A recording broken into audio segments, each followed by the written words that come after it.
Olá a todos! Já se perguntaram o que é que realmente separa uma colheita boa de uma colheita extraordinária?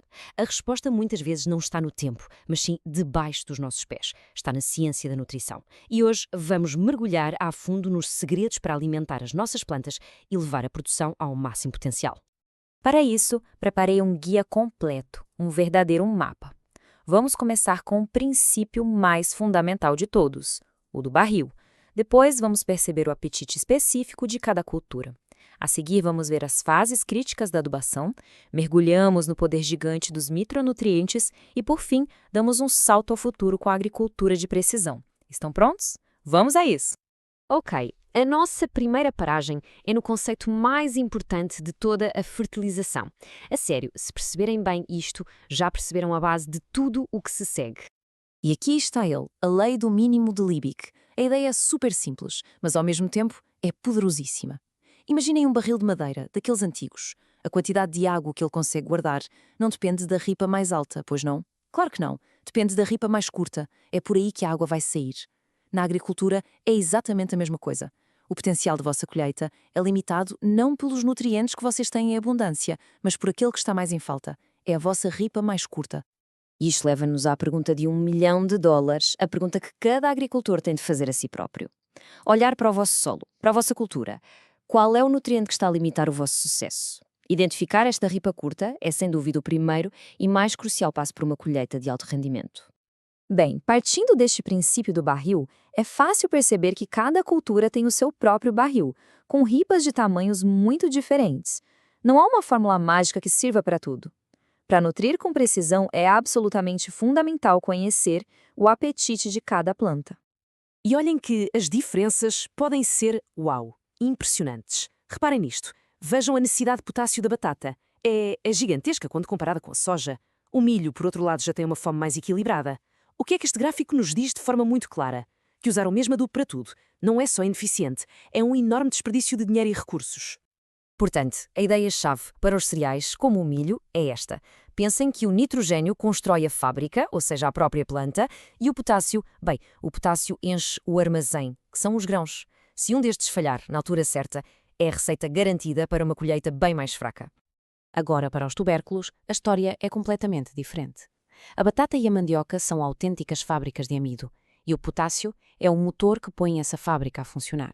É ele que transporta os açúcares das folhas para as raízes, enchendo os tubérculos, garantindo que ficam grandes, firmes e com qualidade. E atenção, em muitos solos de Angola, que são naturalmente mais pobres em potássio, esta é uma lição de ouro. Muito bem, então já percebemos as necessidades, mas agora como é que fornecemos estes nutrientes da forma mais eficaz? A estratégia divide-se em duas fases absolutamente críticas: a fundação, que se faz logo no início, e o reforço, que se vai dando ao longo do caminho. A lógica por trás disso é, na verdade, muito simples. A adubação de base é como o alicerce de uma casa. É feita no momento do plantio e o foco principal é o fósforo, que é vital para as raízes se estabelecerem bem. Já a adubação de cobertura, essa é o reforço durante a construção. É fornecer nutrientes como nitrogênio em doses mais pequenas e faseadas, precisamente quando a planta tem mais fome. Vamos ver um exemplo prático para o milho, para isto ficar bem claro. No plantio, damos-lhe um NPK rico em fósforo para um bom arranque das raízes. Cerca de 20 dias depois, damos-lhe uma dose de ureia para impulsionar o crescimento das folhas, a parte verde. E, finalmente, ali perto do pendoamento, um reforço final de nitrogênio e potássio para garantir que cada espiga enche por completo. É uma estratégia faseada, inteligente e muito, muito mais eficiente.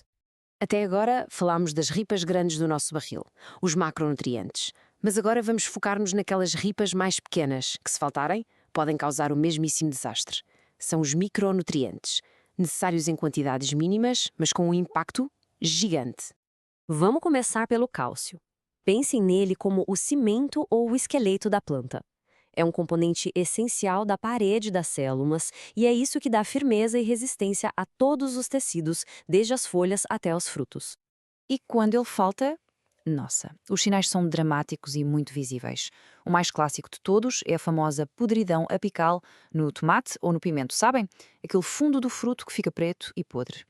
Isto acontece porque, sem cálcio suficiente, a estrutura do fruto simplesmente colapsa. É um sinal claríssimo de que a planta está a pedir ajuda. A seguir, temos o magnésio. Se o cálcio é o cimento, o magnésio é, literalmente, o coração da clorofila. É mesmo o átomo central da molécula que capta a luz do sol, o verdadeiro motor da fotossíntese. Sem magnésio, a planta simplesmente não consegue produzir a sua própria energia. Fica sem combustível. O sintoma da falta de magnésio também é muito característico, um verdadeiro clássico. Começa sempre nas folhas mais velhas, com o amarelecimento que acontece entre as nervuras, mas as nervuras em si, essas continuam verdes. Isto cria um padrão muito distinto, que até parece uma árvore de Natal. E sabem por quê? Porque a planta é inteligente e move o pouco magnésio que tem das folhas velhas para as folhas novas, que são mais importantes para o seu futuro. Para terminar, vamos olhar em frente. Como é que podemos pegar em tudo isto que vimos e levar para um outro nível de eficiência e de sustentabilidade? Bem, a resposta está na agricultura de precisão. Uma das ferramentas mais poderosas que temos hoje é a fertirrigação. O conceito é brilhante na sua simplicidade. Em vez de deitarmos o adubo todo de uma vez no solo, nós dissolvemo-lo na água da rega e assim alimentamos a planta continuamente, gota a gota, dando-lhe exatamente o que ela precisa na fase exata do seu ciclo. E os benefícios são mais do que evidentes. Estamos a entregar os nutrientes diretamente na boca da planta, ali na zona das raízes. O resultado? Muito menos desperdício, o que se traduz em mais economia para o produtor e menos impacto no ambiente. É a capacidade de ajustar a dieta da cultura quase em tempo real. Máxima eficiência.